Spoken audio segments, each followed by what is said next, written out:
ምዕራፍ 7ን እንጀምራለን ከኔ ጋራ። በመጀመሪያ ያው ሰለሞን ጸሎቱን በፈጸመ ጊዜ እሳት ከሰማይ ወርዶ የሚቃጠለውን መስዋዕትና ሌላ መስዋዕቱን በላ፣ የእግዚአብሔርም ክብር ቤቱን ሞላ የሚል ቃል እናያለን። እኔ ጥቂት ስለ ሰለሞን ብዙ እንደምታቋቃለው ብዙ እንደተነሳም አስባለሁ። ግን የሰለሞን በጣም ከሚገርሙኝ ያው ስሙን እንደ ስሙ ነው የነበረበት እነዚህ 40 ዓመታት በጣም የሚገርም ነው። ያው በእስራኤል ላይ ባለፈው ጊዜም ላይ እንደተመለከት ነው ጥሩዎች ብቻ ሳይሆን ክፉዎችም ረጅም ዓመት ነግሰዋል። የርዝማኔው ብዛት የእነሱ መልካምነት ክፋትም አያሳይም የሚል አንስተናል። በጣም ጥሩ የሆኑም በጊዜ ሄደዋል።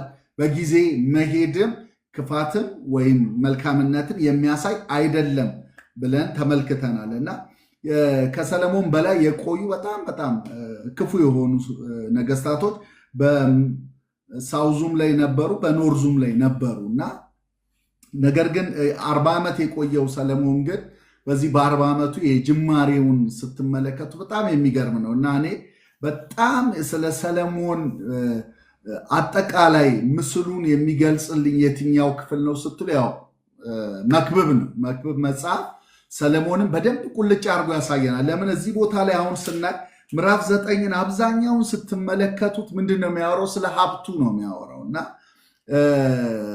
ነገር ግን ይህንን ሀብቱን በተለይም ደግሞ አንዳንዶቹን ሲገልጻቸው ወደ ኪሎግራም ብትቀየሯቸው በጣም ብዙ ናቸው እና አንዳንዱን ለመቀየር ሞክሬ ነበር እና በኦፊር ወርቅ ተብሎ የተመዘኑትን 666 መክሊት ወርቅ የሚለውን እንደገና ደግሞ ከላይ ጋራ በአጠቃላይ በጥፍጥፍ ወርቅ 200 አልባሽ አግሬ ጋሻ አሰራ የሚለውን እነዚህ ሁሉ ስትቀይሯቸው በሜትሪክ ቶን ነው የሚያስቀምጠው። ራሱ በጣም ብዙ ናቸው። ወርቁን ብሩ ያው እንደሰማችሁት ነው። በኢየሩሳሌም ብር አይቆጠርም ነበረ። ብሩን እንደ ድንጋይ ያበዛለት ተብሎ ነው የተጻፈው። ኮብልስቶን እና ብር አንድ ነበረ በሱ ዘመን ላይ ማለት ነው እና ይሄ በሀብት በጣም የናጠጠ ሰው ነው። እንደምታውቁት ደግሞ ሚስቶቹንም ስትመለከቷቸው 700 ሚስቶች 300 ቁባቶች ነበሩት። ያም ብቻ አይደለም፣ በእውቀት ብትጠይቁት ስለምን ያልተናገረዋል። መኃልዩ 1005 ነበር ይላል። 1005 መዝሙር ዘምሯል። ከዛ 3000 ምሳሌዎችን መስሏል እና ይሄ ሰው በጣም በብዙ ነገር የተራቀቀ ሰው ነው እና ንግስት ሳባ እንኳን የባሪያ እንኳን አይነት ድርሻ ቢሰጠኝ ደስ ባለኝ እና በፊት የሚቆሙ እነዚህ ባሪያዎች ምንኛ የታደሉ ናቸው ብላ የቀናችበት ነው። ፊቱን ለማየት ነገስታት የሚመኙት ሰው ነው። እግዚአብሔር የጥበቡን እንደ ምድር እንደ ባህር አሸዋ ያሰፋለት ሰው ነው። ሰለሞን ስታስቡት በቃ የሚያስተካክለው ሰው አታገኙትም። አንዳንድ በዛ ዘመን ላይ የነበሩ ጥበበኞች የሚባሉትን ከግብፅም ከተለያየ ቦታ ላይ የነበሩ ሰዎችን አወዳድሮ እንደሱ ያለ ሰው ግን የለም የተባለለት ሰው ነው እና ይሄ ሰው ግን እንደው እነዚህን ሁሉ ሀብቱን፣ እነዚህን ሁሉ እውቀቱን፣ እነዚህን ሁሉ ስራዎቹን የሰራቸውን በጣም የሚገርም ቤተ መቅደሱንም የራሱንም ቤተ መንግስቱንም የሰራው በ20 ዓመት ቆይታ ውስጥ የጨረሰውን ነገሮችን ስትመለከቱ ሰዎች እየመጡ ሲያዩ የሚደመሙበትን ነገር የሰራ ሰው ደጋግሞ የነገረን አንድ ቁም ነገር አለ እና ከሱ መጀመር እንዳለብን አስባለሁ እና ይሄ ሰው ያው መጨረሻው ላይ አንቀላፋ ነው የተባልነው አይደለ? አሁን ቲጂ ስታነብልን ከ40 ዓመቱ በኋላ ምን ይለናል? ሰለሞንም ከአባቶቹ ጋር አንቀላፋ ነው። ይሄ ሁሉ ሀብት ያለው ሰው አንቀላፋ። በጣም አይገርምም? በቃ እነዚህን ሁሉ ነገሮቹ በጣም የሚደንቀኝ ሰለሞን በጣም የሚገረምበትን ነገር ሂዱና መክብብን አጥሩት። መክብብ ላይ እኮ በጣም የገረመው ነገር መክብብ እንደ ምሳሌና እንደ መኃልየ አይደለም። በዛ በወጣትነቱ የጻፈው አይነት ጽሑፍ አይደለም።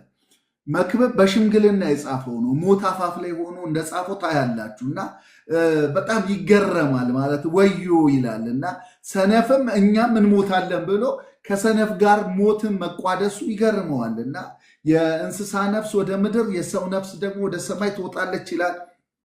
ስለ ሞት በጣም ነው የሚያወራው እና አካባቢው ላይ እንደደረሰ እርጅናው እንደመጣ ትመለከታላችሁ እና ለዚህም ነው ደጋግሞ ሙሉን የህይወቱን ሳይክል ተመልክቶት ሁሉ ከንቱ ነው የሚል ቃል ይደጋግማል 38 ጊዜ ከንቱ ቫኒቲ ብሎ ወይንም ደግሞ ንፋስ ነው ወይ የማይጨበጥ ነው ጉም ነው በማለት ይህ የኖረበትን ህይወት በሙሉ እነዚህ ወይን ጠጅ የጠጣበትን አዝማሪዎችን አርሆዎች ይለዋልና አንዳንድ ጊዜ እዛ ክፍል ላይ ምዕራፍ 2 ላይ ሄዳችሁ ስትመለከቱት የሰዎች መደሰቻ የሆኑ ሴቶች ነበሩ ይላል። በጣም ክፉ የሆነ ህይወት ያሳለፈ ሰው ነው። ግን እነዚህ ሁሉ አያቸው።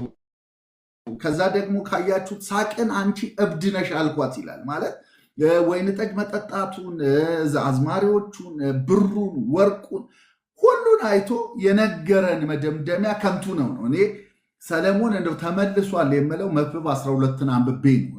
መክብብ ሲጨርስ ማለት ነው። አይ ቲንክ መክብብ 12 አይደለ ያለው ምዕራፍ 12 ቁጥር 13 ላይ የነገር ሁሉ ፍጻሜ እንስማ፣ ይህ የሰው ሁለንተናው ነውና እግዚአብሔርን ፍራ፣ ትእዛዙን ጠብቅ። እግዚአብሔር ስራን ሁሉ የተሰወረውን ነገር ሁሉ መልካምም ቢሆን ክፉም ቢሆን ወደ ፍርድ ያመጣዋል ብሎ እንደው የንስሐ ዕድል እንዳገኘ የሚገባችሁ ይህንን ሲናገር ነው ሰለሞን። የነገር ሁሉ ፍጻሜ ይህ ነው ብሎ ምንድን ነው ስትሉት እግዚአብሔርን ፍራ፣ ትእዛዙን ጠብቅ። እግዚአብሔር ስራን ሁሉ የተሰወረውን ሁሉ መልካም ቢሆን ክፉ ቢሆን ወደ ፍርድ ያመጣዋል። ፍርድ የሚባል አለ፣ መጨረሻ የሚባል አለ፣ ማንቀላፋት የሚባል አለ። ስለዚህ ከ7 ጀምረን 9 ድረስ ሄደን የምናየው ነገር ይሄ ሰው የተናገረውን ነገሮች፣ የሰራውን ስራ፣ የደረሰውን ነገር፣ መልካሙን ነገር ሁሉ ስናነሳ መጨረሻ ላይ ግን ማንሳት የሌለብን ነገር አንቀላፍቷል እሱም እና እሱን ላስታውሳችሁ ስለፈለኩ ነው ወደ መክብብ የሄድኩትና ምዕራፍ 7 ላይ በተለይ የሁለት ነገሮች በጣም የሚገርሙኝ ነገሮች አሉ። አንደኛው እሳት ነው፣ ሁለተኛው ክብር ነው። ብዙ ጊዜ ላይ አብረው የሚሄዱ ነገሮች ሆነው ታያላችሁ፣ እሳትና ክብር። ሰለሞን ጸሎቱን በፈጸመ ጊዜ ይላል እሳት ከሰማይ ወርዶ የሚቃጠለውን መስዋዕትና ሌላውን መስዋዕቱን በላ ይላል እና የእሳቱ አገልግሎት ምንድን ነው ስትሉ የሚቃጠለውን መስዋዕት ለመብላት ነው የመጣው እሳቱ፣ ለሌላ ዓላማ አይደለም የመጣውና የእሳትም አገልግሎት ይሄው ነበር። በሌላም ቦታዎች ላይ ስታዩቸው እሳት ከመጣ ሁል ጊዜ የሚያደርገው ነገር ሊበላ ነው። ኤልያስ በቀርሜሌዎስ ተራራ ከመደበቁ በፊት ያደረገውን ነገር፣ የተወራረደውን ነገር ስትመለከቱት ይህንኑ ነበር ያደረገው። ሰምቶ በእሳት የሚመልስ እርሱ አምላኪውን ብሎ ተወራርዶ በእግዚአብሔርና በባኦል መካከል ያደረገውን ጦርነት ስትመለከቱት እግዚአብሔር በእሳት ሲመልስ የቀረበውን መስዋዕት ሁሉ ነው የበላውና ድንጋዩንም አፈሩንም ውሃውንም ላሰችው ብሎ ነው የሚናገረውና እሳት የሚቀርበው ወይም እሳት የሚወርደው እሳት የሚመጣው ለምንድን ነው ስንል ለሚቀርበው መስዋዕት ነው። የሚቀርበው መስዋዕት ደግሞ ምንን ነው የሚያመለክተው ካላችሁ የሰውን ኃጢአት ወይም በዛ ዘመን ላይ የነበሩትን ሰዎች ኃጢአት እግዚአብሔር ይቅር ማለቱ። ለዚህ ነው የዘመሩት ዝማሬ ምሕረቱ ለዘላለም ነውና ተቀበለን ያሉት። የእግዚአብሔር እሳት ወርዳ የሚቃጠለውን መስዋዕት ስትበላ ምሕረቱ ለዘላለም ነው። እሳት ሁል ጊዜ የሚያሳየን ምሕረቱን ነው። በኋላ ላይ ትንሽ ወደ አዲስ ኪዳን ለመሄድ እሞክራለሁ እና ምሕረቱን ነው እሳቱ የሚያሳየን፣ መቀበሉን ነው የሚያሳየን። ከዛ በኋላ ደግሞ የምትመለከቱት ክብርን ነው እና ክብሩ ደግሞ የሚያሳየን ነገር ምንድን ነው ስትሉ እግዚአብሔር ያለምንም አድሎ መስዋዕቱን ራሱ ተቀብሎ በመካከላቸው ማደር ከነሱ ጋር መኖር እንደሚፈልግ ያሳየበት ነው። እግዚአብሔር በዘመናት መካከል የሚፈልገው ነገር ምንድን ነው ካላችሁ ለእስራኤላውያንም ገና የመገናኛውን ድንኳን ሲሰሩ የነገራቸው ዘጸአት ምዕራፍ 25 ላይ ስትመለከቱት ቁጥር 8 ላይ ምንድን ነው ያላቸው? በመካከላቸው አድር ዘንድ መቅደስ ስሩልኝ። በመካከል ማደር የእግዚአብሔር አጀንዳ ነው። የማይለወጥ የእግዚአብሔር አጀንዳ ምንድን ነው ካላችሁ ማደር ማለት ምን ማለት ነው? አብሮ መሆን፣ ከኛ ጋራ ማውራት፣ ከኛ ጋራ መውጣት፣ ከኛ ጋራ መግባት፣ ከኛ ጋራ መኖር። ማደር የሚለው ቃል ያንን ሁሉ የሚጠቀልል ነውና ለሙሴ የነገረው በመካከላቸው አድር ዘንድ መቅደስን ስሩልኝ ነው ያለው። ማደር እፈልጋለሁ፣ በመካከላቸው መሆን እፈልጋለሁ ነው ያለው። እና ታዲያ የሚሆንበትን ቅደም ተከተል አስቀምጦለታል። እንደምታውቁት አደባባይ አለ፣ ቅድስት አለ፣ ቅድስተ ቅዱሳን አለ። በቅድስተ ቅዱሳን ውስጥ ደግሞ የታቦቱ አለ፣ የቃል ኪዳኑ ታቦት አለ። እና እግዚአብሔር ምንድን ነው ያለው? በጣም ደስ የሚለኝ ክፍል እዛ ክፍል ላይ ስትመለከቱት ያው መስዋዕቱ የሚቀርበው አሁን እዚህ ጋር ላይ የተመለከትነው ነገር እሳት ከሰማይ ወርዳ መስዋዕቱን በላችሁ ነው ያልነው አይደለ? የሚቀርበውን መስዋዕት ነው የበላችሁ። በብሉይ ኪዳን የነበረው ደግሞ የኃጢአት ስርየትን ደግሞ ስንመለከት ካህኑ የሚያደርገው ነገር አንድ ነገር ነው። በኪሩቡና በኪሩቡ መካከል ባለው በስርየት መክደኛው በምህረት ወንበር በሚባለው ላይ ካህኑ ደሙን ያስቀምጣል። ኪሩቦቹ ትይዩ ሆነው አይናቸው ግን ወደ ምን ያሉ ይላል? ወደ ታች ወደ ስርየት መክደኛው ይመለከታሉ ነው የሚለው። እና በወርቅ ብቻ የተሰሩት ኪሩቦቹ የሚያሳዩት ምንድነው? እግዚአብሔር ህዝቡን ይቅር የሚለው በምንድን ነው? በቀረበው መስዋዕት እንጂ ሰዎቹ ያደረጉ። ስለዚህ ትይዩ ይቆማሉ፣ አይተያዩም። የሚያዩት ግን የስርየት መክደኛውን ነበረ። ምን ማለት ነው?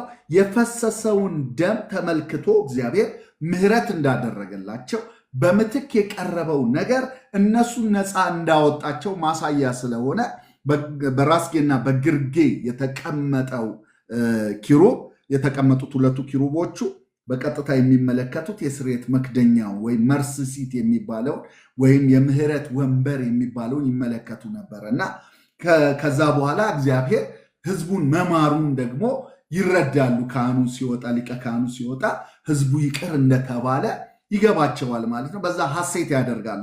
እዚህም ቦታ ላይ ምሕረቱ ለዘላለም ነው ብለው የዘመሩት ለምንድን ነው ስትሉ እሳቱ ወርዳ የበላችው እግዚአብሔር ምሕረት ማድረጉን ማሳያ ስለሆነ ነው። እግዚአብሔር ይቅር አለን፣ ኃጢአታችንን ይቅር አለን ብለው ነው የዘመሩት፣ ብለው ነው የተደሰቱት፣ ብለው ነው የሰባት ቀን በዓል ያደረጉት። ስለዚህ ያ ሁሉ ደስታቸው ምንድን ነው ስትሉ እግዚአብሔር ምሕረት አደረገላቸው። ምን ማለት ነው? እግዚአብሔር በመካከላቸው ተገኘ፣ አብሯቸው ሆነ። ይሄንንም ቤተ መቅደስ እግዚአብሔር መረቀው፣ ተቀበለው። ከዚህ በኋላ ጸሎትን እሰማለሁ አለ። በዚህ የሚቀርበውን መስዋዕት እቀበላለሁ አለ። እሳቱ የማይቋረጥ መሰዊያው ላይ የሚነድ እንደነገራቸው እንደ ሕጉ መሰረት እግዚአብሔር እራሱ እሳት አውርዶ ያንን አሳያቸው። ስለዚህ ከራሱ ከሆነ ምርቃትን አከናወንላቸው። በጣም የሚገርማችሁ ነገር ሲገቡ የነበሩበት ነው። ሲለማመዱ ነበረ። አቋቋም፣ መስዋዕት አቀራረብ፣ የተለያየ ነገር ሲያደርጉ ነበረ ከአደባባዩ ጀምሮ ማለት ነው። እና ነገር ግን መጽሐፉ ሲነግረን የእግዚአብሔር ክብር ግን ከመጣበት ሰዓት ጀምሮ ተራው ህዝብ ወይም እስራኤላዊ የሚባለው ህዝብ በሙሉ ብቻ አይደለም። እዛ አካባቢ ካህናቱ፣ ዋናው አገልጋዮቹ፣ የተመረጡት የተለዩት መግባት አልቻሉም ነው የሚለው። እና የእግዚአብሔር ክብር ከቤተ መቅደሱ ውበት የላቀ ነበረ።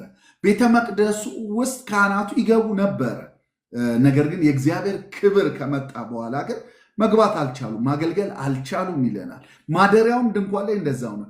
የማደሪያው ድንኳን የነበረው ውበት ወይም ባለሙያዎች የሰሩትን ያ የላቀ ክህሎታቸውን ያሳዩበት እግዚአብሔር እነሱን የሾመበትን ስራ አደለም። እግዚአብሔር ግን በክብሩ ሲመጣ ነው። ሙሴ እንኳን ማገልገል አልቻለም ነበር፣ መግባት አልቻለም ነበር ይላል። እና የእግዚአብሔር ክብር በጣም ወሳኝ መሆኑን ትመለከታላችሁ። ታዲያ የእግዚአብሔር ክብር የሚመጣው ከምሕረት ቀጥሎ ነው። እንግዲህ ምሕረት ካለ ክብር አለ ማለት ነው። ወደ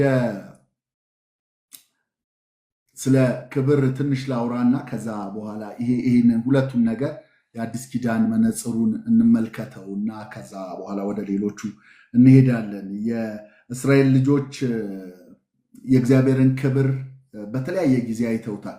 ካያችሁ ዘጸአት ላይ ምዕራፍ 40 ላይ ከተመለከታችሁት ሙሴ ስራውን በፈጸመ ጊዜ ደመናው የመገናኛውን ድንኳን ከደነ ይላል። የእግዚአብሔርም ክብር ማደሪያውን ሞላ ይላል።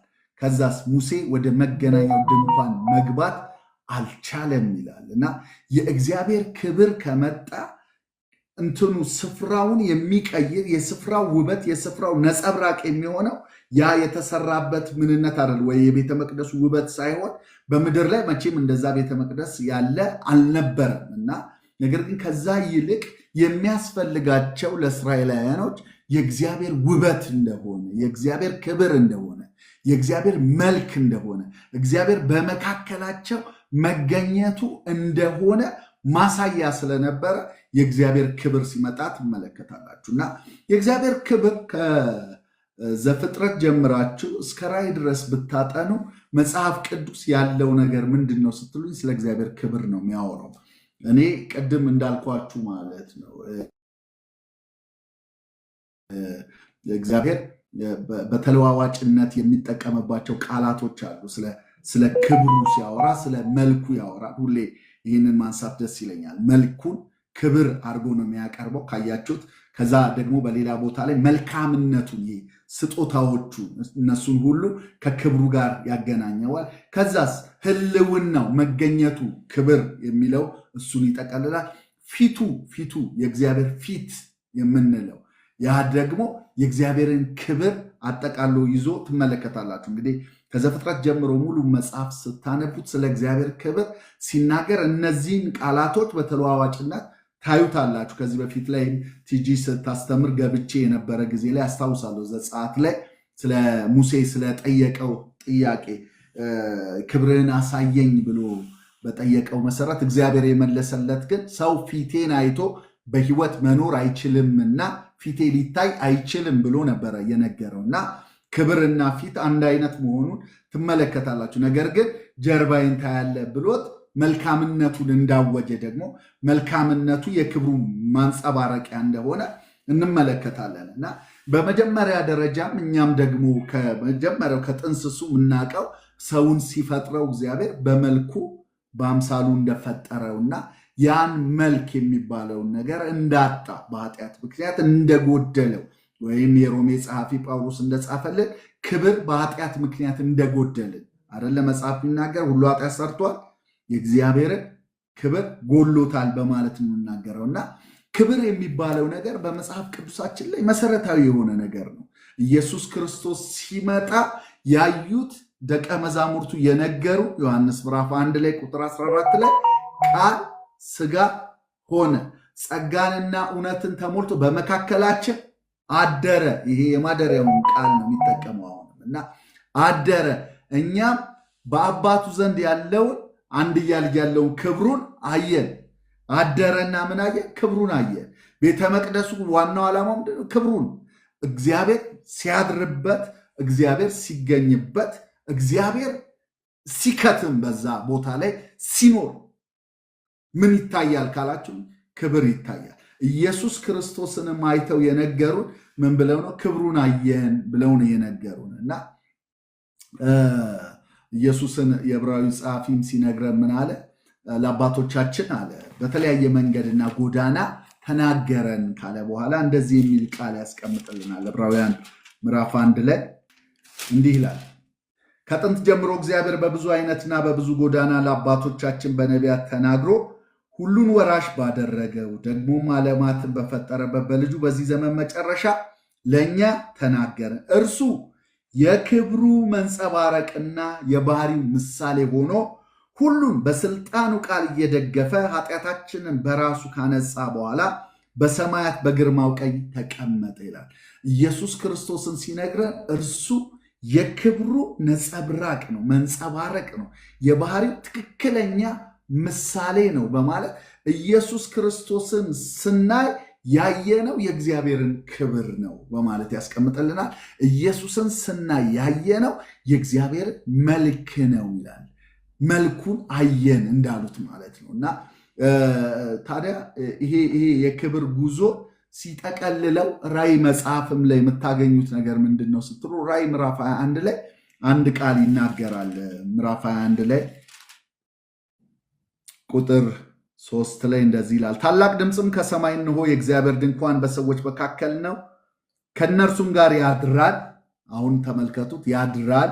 እሺ፣ እነርሱም ሕዝቡ ይሆናሉ፣ እግዚአብሔርም እርሱ ራሱ ከእነርሱ ጋር ሆኖ አምላካቸው ይሆናል፣ እንባዎችንም ሁሉ ከዓይኖቻቸው ያብሳል። ሞት ከእንግዲህ ወዲህ አይሆንም፣ ሐዘን ቢሆን ወይም ጩኸት ወይም ስቃይ ከእንግዲህ ወዲህ አይሆንም፣ የቀደመው ስርዓት አልፏልና ብሎ ሲናገር ሰማው ይላልና እግዚአብሔር በመካከላቸው ስለሚያደር በመጨረሻ ጊዜ ላይ በአዲሲቱ ኢየሩሳሌም በቅድስቲቱ ከተማ ላይ እንዲህ ይሆናል አለ። ምን ይሆናል? እግዚአብሔር በመካከላቸው ሐዘን የለም፣ እንባ የለም፣ ከዓይናቸው ያብሳል።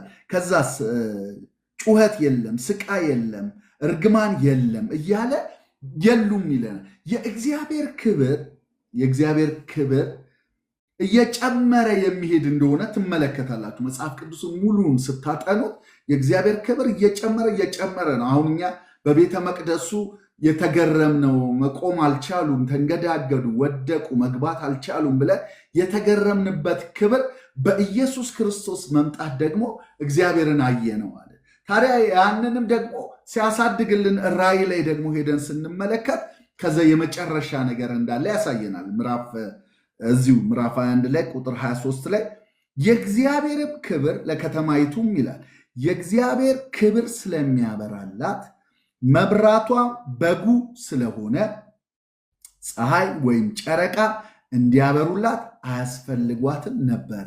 የእግዚአብሔር ክብር ምን ስለሚያደርግላት? ስለሚያበራላት።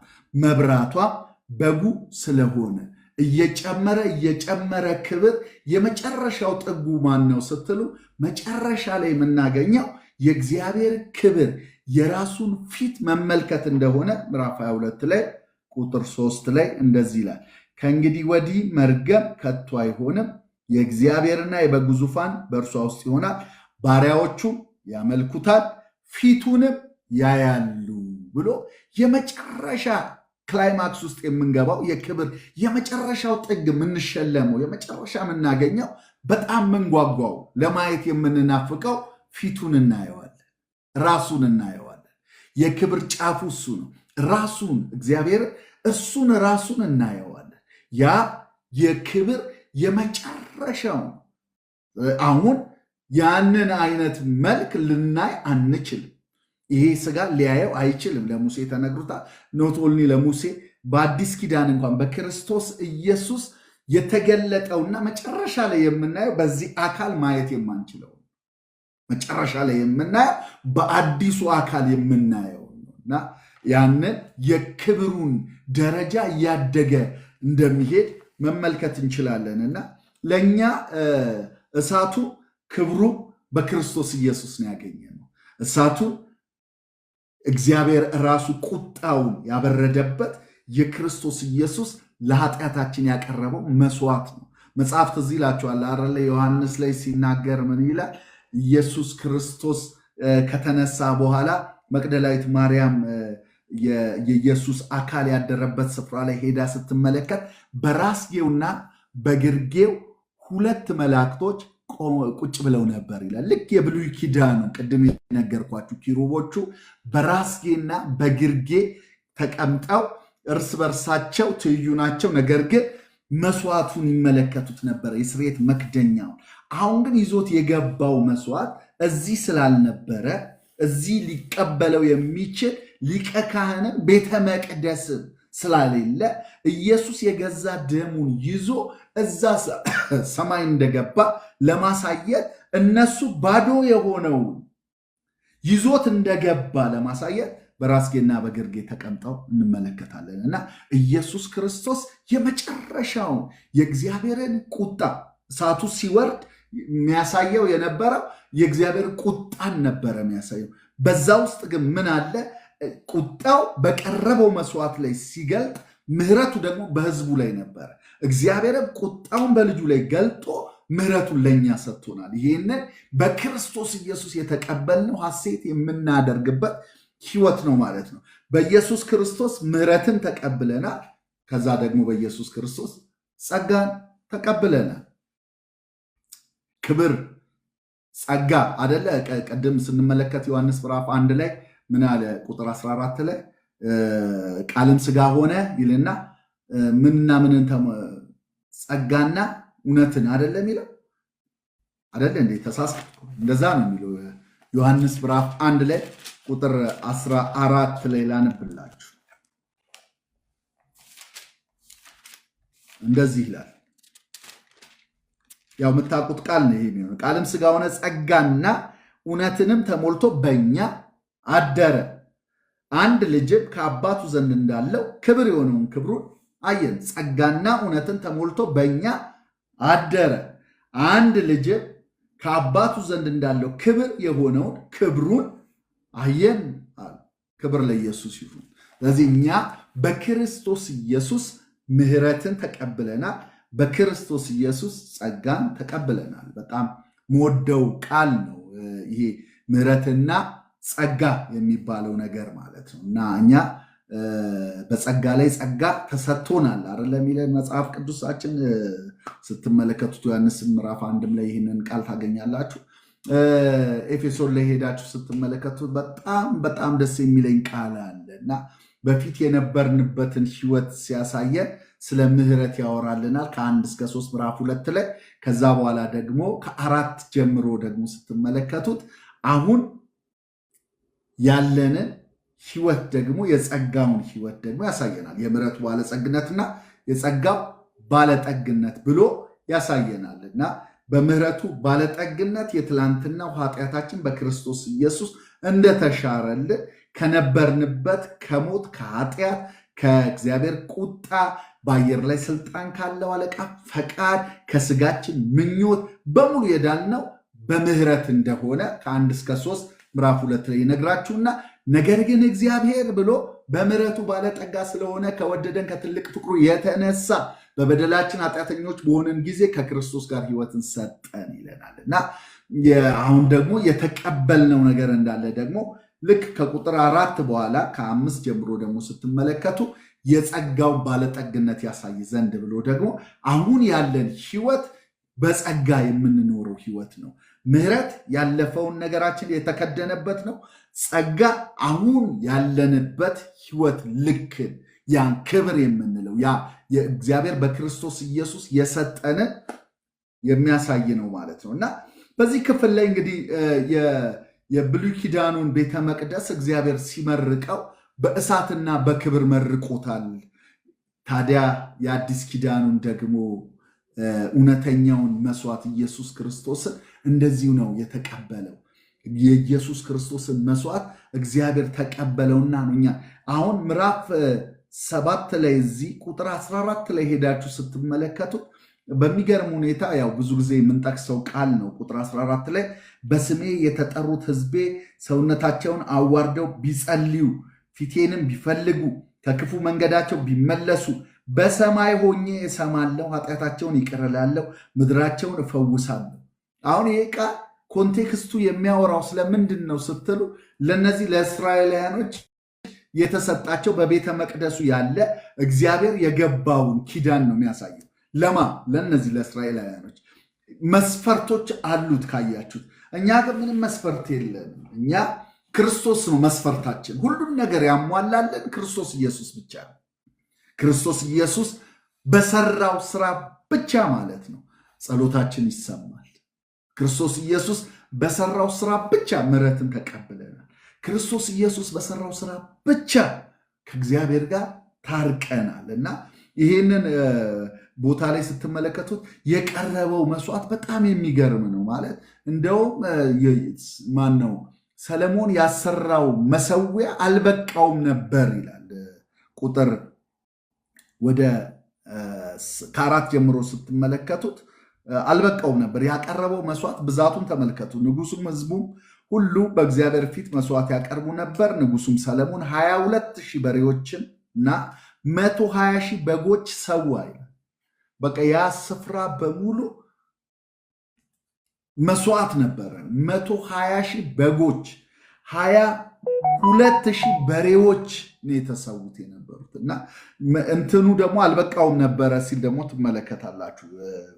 ወረድ ብዬ ላንብላችሁ። እንደዚህ ይላል ቁጥር 7 ላይ ሰለሞንም በእግዚአብሔር ቤት ፊት የነበረውን የአደባባዩን ውስጥ ቀደሰ። ሰለሞንም የሰራው የናስ መሰዊያ የሚቃጠለውን መስዋዕትና የእህሉን ቁርባን ስቡንም መያዝ አልቻለምና የሚቃጠለውን መስዋዕትና የደህንነቱን መስዋዕት ስብ በዚያ አቀረበ ይላል። ሰለሞንም ከእርሱ ጋር እጅግ ታላቅ ጉባኤ የሆኑ ከሐማት መግቢያ ጀምሮ እስከ ግብፅ ወንዝ ድረስ ያሉ እስራኤል ሁሉ በዚያ ጊዜ 7 ቀን በዓል አደረጉ። ማለት ከጎረቤት ሀገሮች ሁሉ ይህንም በዓል ለማየት በጣም ብዙ ሰዎችን ጠርቶ ነበረ። ከሐማት እስከ ግብፅ ድረስ ያሉ ሰዎችን ጠርቶ ነበረ እና በጣም ታላቅ የሆነ በዓል ነበረ የተደረገው። ያ የቀረበው መስዋዕትን ስትመለከቱ በጣም ታሪካዊ የሆነ መስዋዕት ነው። 22,000 በሬዎች ማለት በጣም ብዙ ነው። ከዛ በላይ ደግሞ 120,000 በጎችን ሰውቷል እና ይህንን ነበረ የእግዚአብሔር እሳት መጥቶ የበላውና የተቀበላቸው ወይም ደግሞ እነሱን ምሕረት ማድረጉን የገለጠላቸው የነበረው ማለት ነው እና ከዛ በኋላ ወረድ ብላችሁ ከ11 ጀምሮ ምዕራፍ 8ን የምትመለከቱት ቤተ መቅደሱንና ቤተ መንግስቱን እንዴት እንደሰራና እንደጨረሰ ነው የሚናገረው። ቁጥር 11 ላይ ምዕራፍ 7 ቁጥር 11 ላይ ሰለሞንም የእግዚአብሔርን ቤትና የንጉሱን ቤት ጨረሰ ይላል። ምዕራፍ 8 ላይ ደግሞ ሄዳችሁ ቁጥር 1 ላይ ስታነቡት እንዲህም ሆነ ሰለሞንም የእግዚአብሔርን ቤትና የራሱን ቤት የሰራበት 20 ዓመት በተፈጸመ ጊዜ ይላል እና የፈጀው 20 ዓመት ነበረ። በእርግጥ 7 ዓመት ነው ቤተ መቅደሱ የፈጀው፣ 13 ዓመት የፈጀው ቤተ መንግስቱ ነበረ እና በአጠቃላይ ግን 20 ዓመት እንደፈጀበት ትመለከታላችሁ። ከዛ በኋላ የሰለሞንን ሲያስፋፋ ግዛቱን ነው የምትመለከቱት። ለኪራም ሰጥቶት ነበረ። ይህንን አንደኛ ነገሥት ምዕራፍ 9 ላይ ሄዳችሁ ለጠርሴሱ ንጉስ ለኪራም የሰጠው ስጦታ ነበረ። 20 ከተሞችን ሰጥቶት ነበረ። ከዛ ከተሞቹን ከተመለከታቸው በኋላ ግን የማይረቡ ወይንም ደግሞ ደስ አላሰኙትም ወይም ደግሞ ወርዝለስ ናቸው ብሎ የሀገሪቱ ስም ራሱ የዛ አካባቢ የነበሩት ከተሞች ስሙን እንደዛ ብለው እንደሰየሙት በተለይም አንድ ቃል ይናገራል። ምን የሚል ቃል? የከቡል አገር ይባላል። ከቡል የሚለው ቃል ወርዝለስ ማለት ነው እና ይህንን ተመልሶ ኪራም ደግሞ ለንጉሥ ሰለሞን ይህ ምንም የማይጠቅም የማይረባ ከተማን የሰጠኝ ብሎ ሲመልስለት እንመለከታለን እና ከመለሰለት በኋላ ነው አሁን እዚህ ቦታ ላይ ምዕራፍ 8 ላይ ሄዳችሁ ስትመለከቱ ኪራምም ለሰለሞን የሰጠውን ከተሞች ሰለሞን ሰራቸው፣ የእስራኤልን ልጆች አኖረባቸው። አሁን ሰለሞን ተመልሶ ከኪራም ተቀብሎ ደግሞ ያንን ከተማ አድርጎ ሰራው፣ የእስራኤልን ልጆችን በዛ አኖረባቸው ሲል ትመለከታላችሁ። ማስፋፊያዎችን ሲያደርግ የወደደውን ሁሉ ሲሰራ ሰለሞን ትመለከታላችሁ። እንደ ስሙ ሰለሞን የሰላም አደለ፣ ፒስፉል አደለ ትርጉሙ የሚለው ሰላም ሰው ሆኖ ነው የጨረሰው። ከዛ በኋላ ላይ ያው የምንመለከተው የቀረቡትን ወደሱ የመጡትን ስጦታዎችን ከተለያየ መንግስታት ይቀበል የነበረ ቅድም እንዳልኳችሁ ሀብቱን እንመለከታለን እና አዲስ ኪዳንም ላይ ሄዳችሁ ኢየሱስ የጠቀሰልን የአበቦቹን ምሳሌ ሲናገር ነው የነበረው ሰለሞን እና በተለይ ይሄ የዱር ቤት የሚባለውን ቤቱን ሲነግረን መጽሐፍ ቅዱሳችን ላይ በዛ በቤት ውስጥ የነበሩት ዕቃዎች ሁሉ የወርቅ ነበሩ ይለናል። ቁጥር ምዕራፍ 9 ላይ ቁጥር 20 ላይ እንደዚህ ነው። ንጉሥ ሰለሞንም የሚጠጣበት ዕቃ ሁሉ የወርቅ ነበረ። የሊባኖስ ዱር በተባለው ቤቱ የነበረው ዕቃ ሁሉ ጥሩ ወርቅ ነበረ። በሰለሞን ዘመን ብር ከቶ አይቆጠርም ነበረ። ለንጉሱም ከኪራም ባሪያዎች ጋር ወደ ተርሴስ የሚሄዱ መርከቦች ነበሩት። ከዛስ በሶስት ዓመትም አንድ ጊዜ የተርሴስ መርከቦች ወርቅና ብር፣ የዝሆን ጥርስ፣ ዝንጀሮ፣ ዥንጉርጉር ወፍም ይዘው ይመጡ ነበረ። በሶስት ዓመት የሚሄዱ ደግሞ መርከቦች ነበሩ። እነዚህን ነገሮች የሚያመላልሱበት ወርቅ፣ ብር፣ የዝሆን ጥርስ፣ ዝንጀሮ፣ ዥንጉርጉር ወፍ ይዘው ይመጡ ነበረ ይላል እና ይሄ ሰው በሀብት በጣም የናኘ ነው። በክብር በዝና በሁሉ ነገር እግዚአብሔር በጣም የሚገርም ነገር ሰጥቶታል። እንደው እንዲሁ ትዝ ስላለ የተርሴስ መርከቦች የሚለውን ቃል ሳይ የተርሴስ መርከቦች እንደሰማችሁት በ3 ዓመት አንድ ጊዜ ነው የሚሄዱት የነበረው እና እንደው ትዝ ካላችሁ ዮናስ ወደ ነነዌ ሂድ ሲባል የኮበለለው ወደ ተርሴስ ነበር አደለ? ሁላችንም እንደምናውቀው እና በጣም የገረመኝ የተርሴስ መርከብ ብዙ ጊዜ አይመጣም እና ያው እንዳያችሁት በዚህ ጊዜም እንኳን በ3 ዓመት አንዴ ነው በሰለሞን ጊዜ እንኳን ዕቃ ይዞ ይመጣ ነበር። ግን ለአመፅ እንዴት ነገሮች እንደሚተባበሩ ታያላችሁና በዛ ወደ ነነዌ ሂድ ሲባል የተርሴስ መርከብ አጠገቡ መጥቷልና የተርሴስ መርከብ ውስጥ ገብቶ ሄደ የሚል ቃል ስትመለከቱ በጣም ይገርማል። እና ግን እዚህ ቦታ ላይ ስትመለከቱ በ3 ዓመት አንድ ጊዜ ይመጣ የነበረ ነበር በማለት ይናገራል። እና ከዛ በኋላ የሰለሞንን የከብቶቹን ብዛት የነበረውን ሀብት በዝርዝር ያስቀምጥልናል ማለት ነው። እንግዲህ ምዕራፍ 9ና ምዕራፍ 8ና 9 በብዛት የሚነግረን የእሱን ማስፋፋት ሀብቱን እንዴት አድርጎ እንዳገኛቸው በተለይም ደግሞ ከተለያዩ መንግስታቶች ይቀበል የነበረውን ሀብቶችን በዝርዝር ሲያስቀምጥልን እንመለከታለንና ታዲያ እኛ ከዚህ ውስጥ ምንድን ነው የምንወስደው ስንል እንግዲህ የሰው ልጅ የትኛውንም ያክል ቢያገኝ የማይረካ ማንነት እንዳለው ትመለከታላችሁ። በሀብት አይረካም። ቅድም እንዳልኳችሁ መክብብ ላይ ሄዳችሁ ስታጠኑ የሚገባችሁ ነገር ይሄንን ብቻ ነው። ለምን ከንቱ ነው ብሎ ይደመድመዋል። ሀብቱም ከንቱ ነው ይለዋል። ሴቶቹም ከንቱ ነው፣ ቁባቶቹም ከንቱ፣ ሚስቶቹም ከንቱ፣ እውቀት ከንቱ ይላል። መጨረሻ ላይ የገባው ነገር ቢኖር አላውቅም ነው ያለው። ትዝ ይላችኋል አይደለ? መክብብ ምዕራፍ 11 ላይ በቃ የመለሰልን መልስ ለራሱ የተናገረው ነገር ምንድን ነው? በቃ በእርጉዝ ሆድ ውስጥ አጥንት እንዴት እንደምትዋደድ አታውቅም፣ የነፋስን መንገድ አታውቅም፣ ደግሞ ክፉ ነገር ከየት እንደሚመጣ አታውቅም።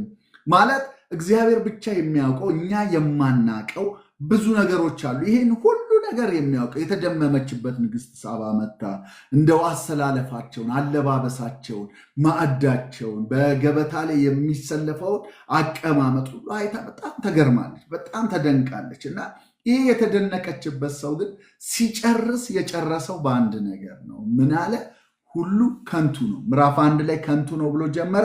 ምዕራፍ 12 ላይ ከንቱ ከንቱ የከንቱ ከንቱ ነው ብሎ ነው የጨረሰው። እና ከዛ ሁሉ ውስጥ ግን የተማረውና የገባው ነገር በሕይወቱ ሙጣጭ የመጨረሻ ጊዜ ላይ በጉብዝና ወራት እያለ ለወጣቱ የሚመክረው ያረጀው ሰለሞን፣ ያ የድሮ አይነት ያልሆነው የሰከነው ሰለሞን ሲመክር የመከረው ግን አንድ ነገር ነው። ምንድን ያለው? አንደኛ እግዚአብሔርን አስብ ነው። ሲጨርስ ግን የጨረሰው ምን ብሎ ነው?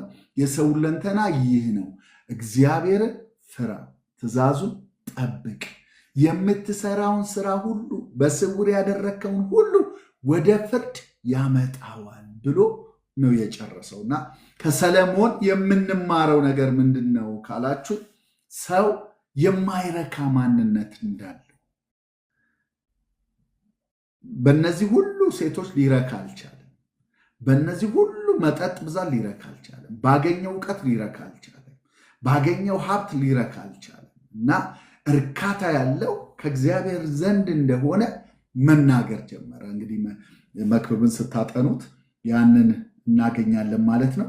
መጨረሻ ላይ ያው ማንቀላፋት የሚባል ነገር አለ የሚለውን እንድታውቁ ላሳስባችሁ እወዳለሁ። መጽሐፉ ሲነግረን ስለ ጥበብ ሲነግረን የሚነግረን ነገር ምንድን ነው ስትሉ መዝሙረ ዳዊት ላይ ይመስለኛል ይሄ ቃል ያለው እና እድሜያችንን መቁጠር አስተምረን ይላል። ጥበበኛ ልቦና ይኖረን ዘንድ እድሜያችንን መቁጠር አስተምረን ማለት ያልፋል ይሄዳል እና ማንቀላፋት የሚባል አለ። ይህን ሁሉ ነገር ኖሮት መጨረሻው አንቀላፋ ነው፣ መጨረሻው ሄደ ነው። እና በተሰጠን ዘመን በተሰጠን ጊዜ የእግዚአብሔርን ነገር አገልግለን ማለፍ እንድንችል እግዚአብሔር ይርዳን።